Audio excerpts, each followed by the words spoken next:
I want to pitch a movie to you guys, okay? So obviously Marvel in kind of a rough spot.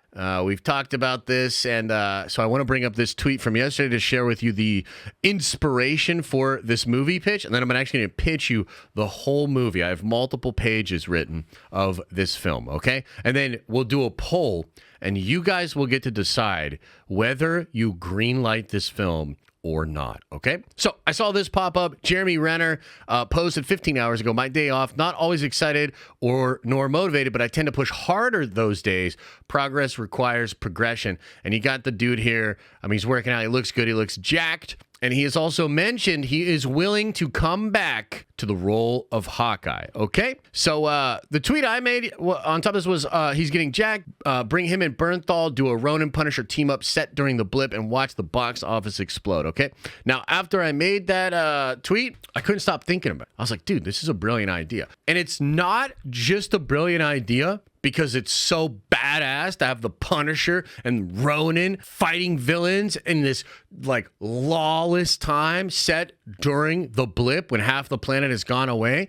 But there's also an emotional core to this movie that I think would be really good. So check this out. I'll take you through the whole thing. Okay. So the movie begins in Japan. Opening scene. Ronin taking out some Yakuza, but he's looking a little sloppy. Something's wrong with Clint Barton, and he begins to take a few wounds. He begins to get overwhelmed, and the Yakuza, along with the Hand, are there to get him, and they're actually about to kill him. Enter Frank Castle. Frank Castle, the Punisher, comes in and saves Ronin's life, okay? Next scene, you've got Hawkeye, or I guess, Ronin, Clint Barton. He wakes up, he's on a shipping or a cargo ship, and he's all chained up, okay?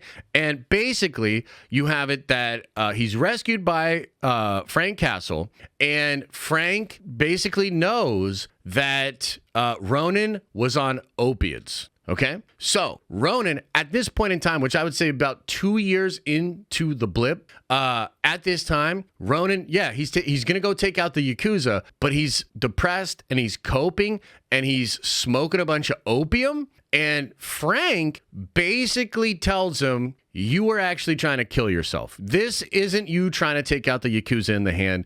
This was you trying to have a glorious death and escape your pain, okay? And so what you have is the beginning of the emotional core of this movie, because Frank and Barton would now be able to bond because they both have lost their family, okay? And so you're going to have this sort of moment where Clint is going to take out the Yakuza in the Hand, but he's sloppy. He's on all these like opium and he's not looking good. Frank rescues him, chains him up, takes him on a cargo ship towards South America, and he dries him out. Okay, dries him out, gives him food and water until the withdrawal goes away, until he is clean. And then they have like a conversation, okay? The emotional core will be that Frank actually becomes the voice of reason and puts Barton on the path of actually doing something with his life, taking the pain that he has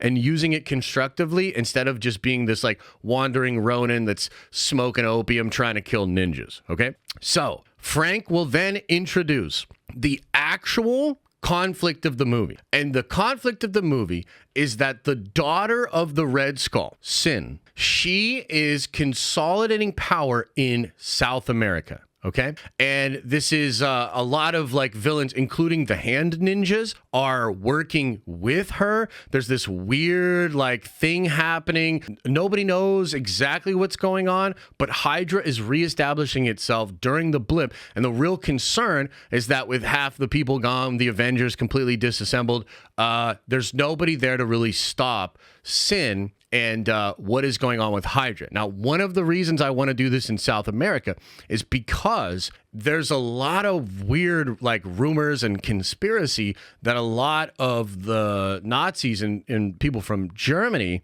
They came over to South America. There's actually been a couple of movies and documentaries made about this, right?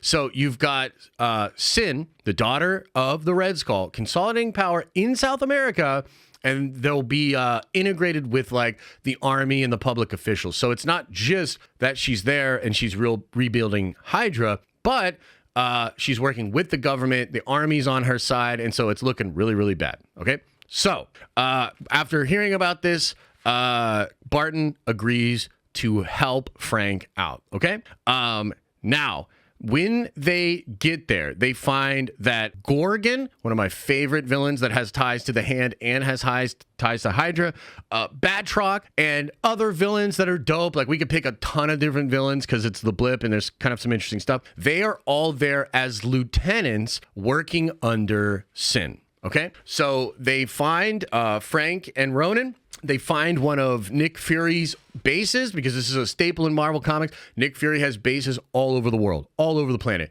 And because of Clint Barton's biometrics, they're able to get in to this Nick Fury base. And they have this arsenal of weapons, all kinds of cool shit. And they begin doing recon on what exactly is happening there with Sin and with Hydra and, you know, the whole thing, okay? And what they discover is that Sin has an Asgardian hammer, which is giving her some power, but it's also going to be used in a ritual to awaken this character known as the Serpent. Now, this comes from comics. There is an event, I believe it was called Fear Itself, and it had to do with literally this, with Sin bringing the Serpent back up, okay? And so Sin, with this hammer, is consolidating this power. She has power herself, but more importantly, she's going to awaken, like, I think it was Odin's older brother or something like that. And so the whole idea is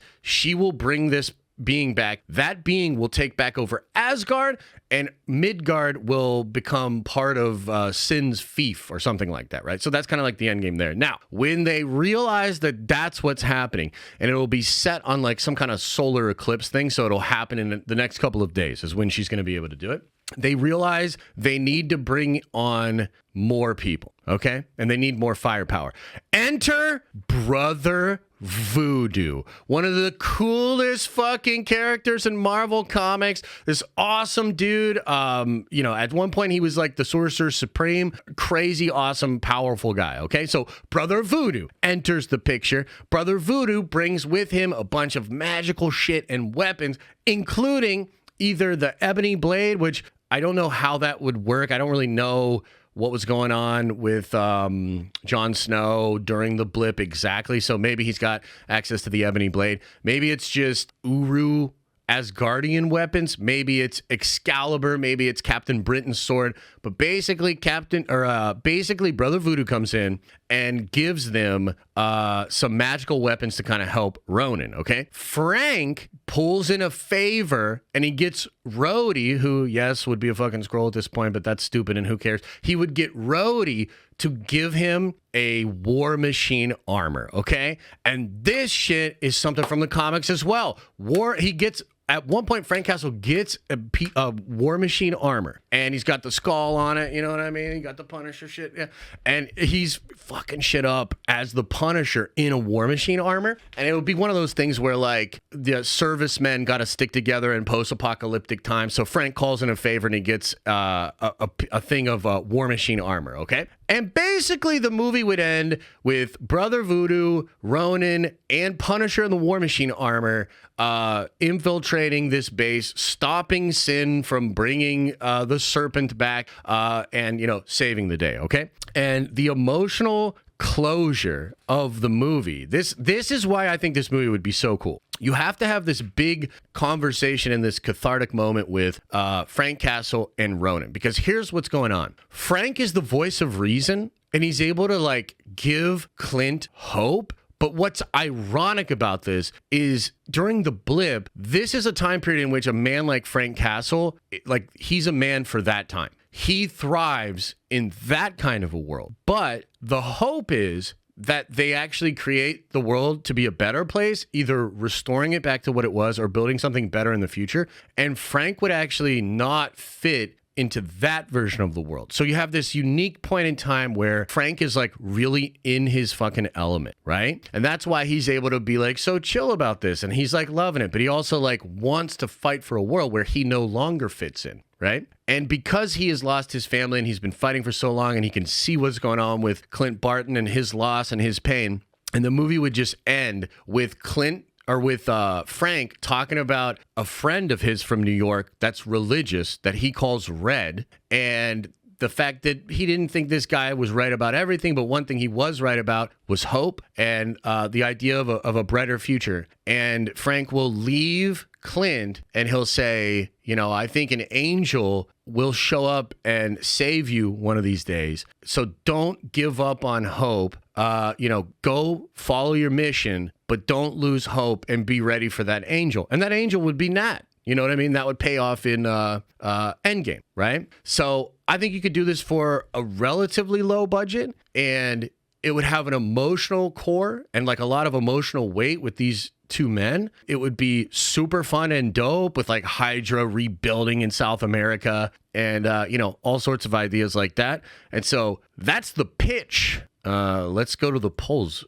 Would you greenlight this, Chad? Let's see here. Low budget. Yeah, no, I think it still would be low budget. I mean, a lot of the action would be just like grounded. You know what I mean? It's like running and gunning with the Punisher and like slicey sword ninja type stuff with Ronin. And so the budget would balloon a little bit towards the end, but I still feel like you're looking at you could probably do this for 150 million. Probably do this for 150 million. What do you think? Would that be cool? Would that be cool? Only if Lakeith Stanfield is voodoo. I don't know who that is. Let me look it up. I'll be the judge of this. But I mean, come on, man. Oh, this dude? As Brother Voodoo? I don't know. I mean, I guess. I mean, I don't. I'd want somebody a little bit harder edge for Brother Voodoo. But yeah. Iger said he's only focusing on main properties, though. Well, he said stronger franchise, right? But I also think there's a desire to have lower budgeted, but basically things that fans would actually show up, you know? And this is one of those things, they're trying to solve this problem right now, right? Because they don't want to spend bajillions of dollars on stuff that nobody cares about. I mean, look at what happened with the Marvels, right? So you could do this with a $150 million budget. So you're looking at like a $250 all told $1 million budget. That's a break even point at like $400-500 million. Right. And I think a movie like that could do that. By the way, I don't know if this shit is glitching out or not, but Twitter says we have over 500 people watching on Twitter. Is that true? I don't believe it. I don't think it's true. I think Elon's messing with me. But also, if that is true, that's dope. What's up, Twitter? How you doing?